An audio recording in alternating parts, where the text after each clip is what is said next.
And this is perhaps part of the reason why these tours are happening. There's obviously a big market out there for Blur, and going back to who we're talking about, and there isn't any question in my mind that that's going to happen quite big for them. I hope so, anyway. Yeah. Now, more recently, of course, you've been working with Babyshambles and Pete Doherty. And what's the real truth about Pete Doherty? What's he like to work with? Is he always late to the studio?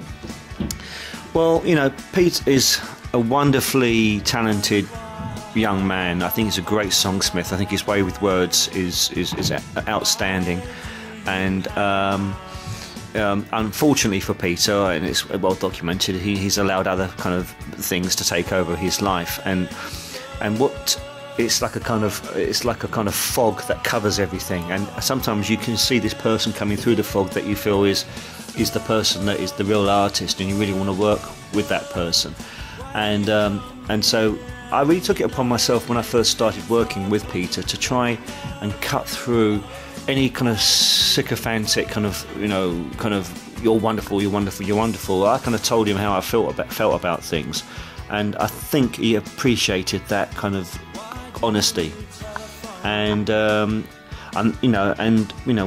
we did click, and that's why I think he came back to me to ask me to help him with his solo album. So were you working with him during this whole Kate Moss period? Well, when I first worked with Babyshambles, which I think is about 2 years or so ago, Peter was still dating Kate at that time.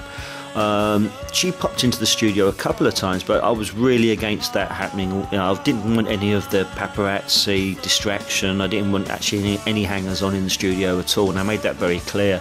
So I tried to, as much as I could, make sure that the people in the studio were only like the band, and any essential people like management or A&R that came in was fine, but I really was against any distractions as much as possible. Good.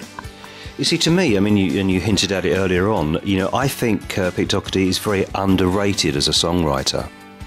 Yeah, I think his way with words. I mean, I think he is a modern day Morrissey, really, in that sense. I mean, I've been very fortunate. I've worked with some great frontmen, or who are also fantastic songwriters in their own right. Obviously Damon falls into that, as does Morrissey and Peter, and I just feel he's something special, and that's why if I really did think, my God, what a waster, which I think a lot of people do think about him, people that kind of read the Red Tops and everything, and I can understand why they do feel that.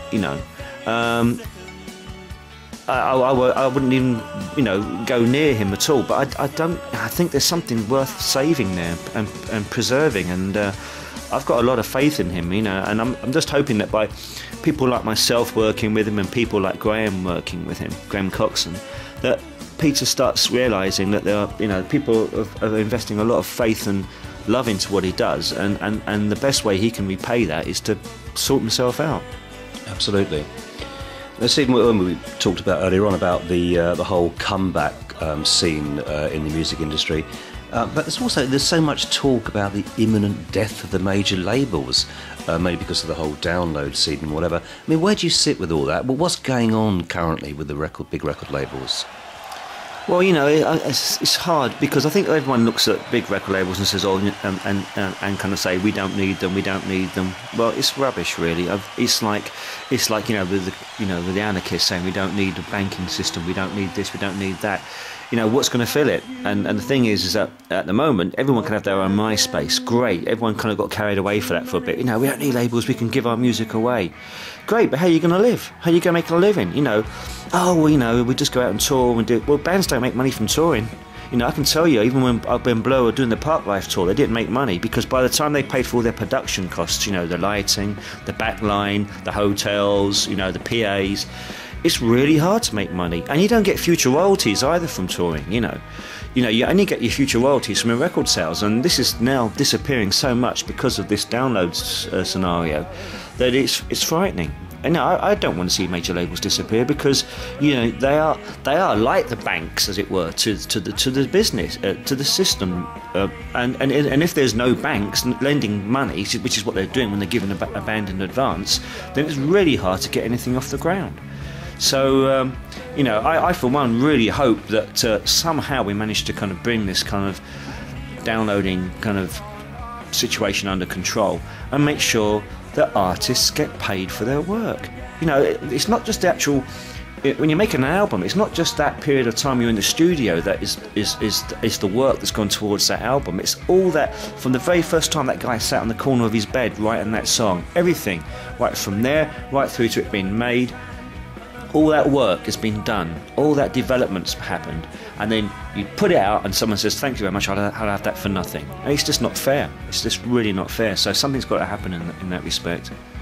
I agree, and you know, my work with FameGames means that you know, we're addressing a whole world of indie artists are trying to break through in this business in a economic climate that we've just explained. It's very difficult out there.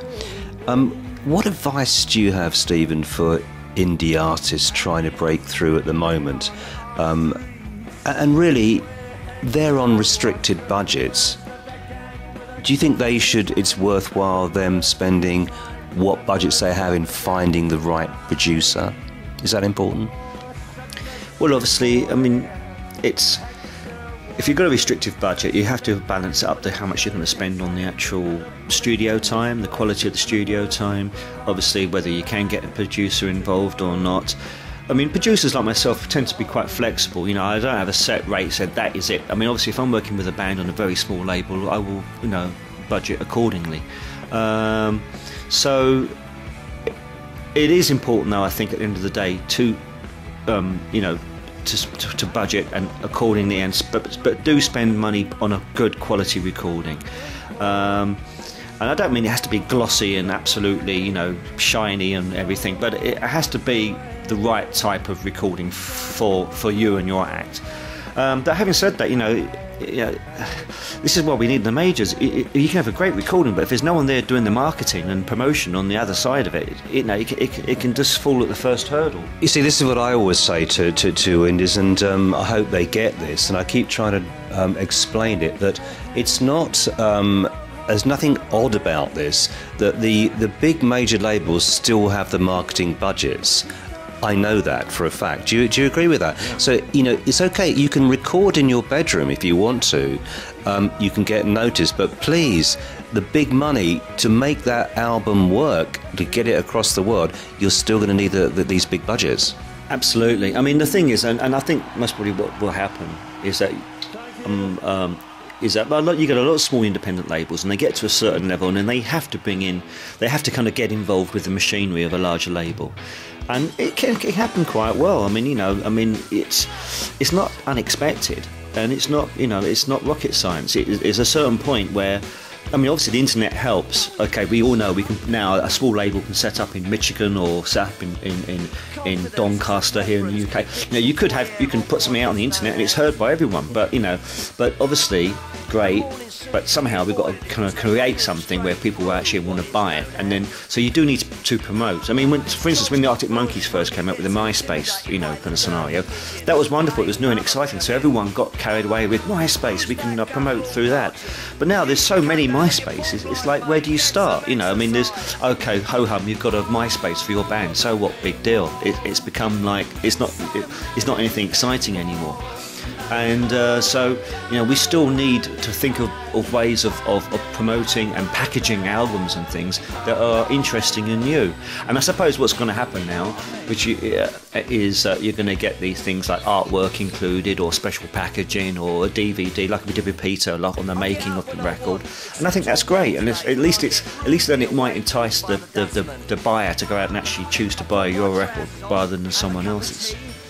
But again, it all costs money, though. It's all about money.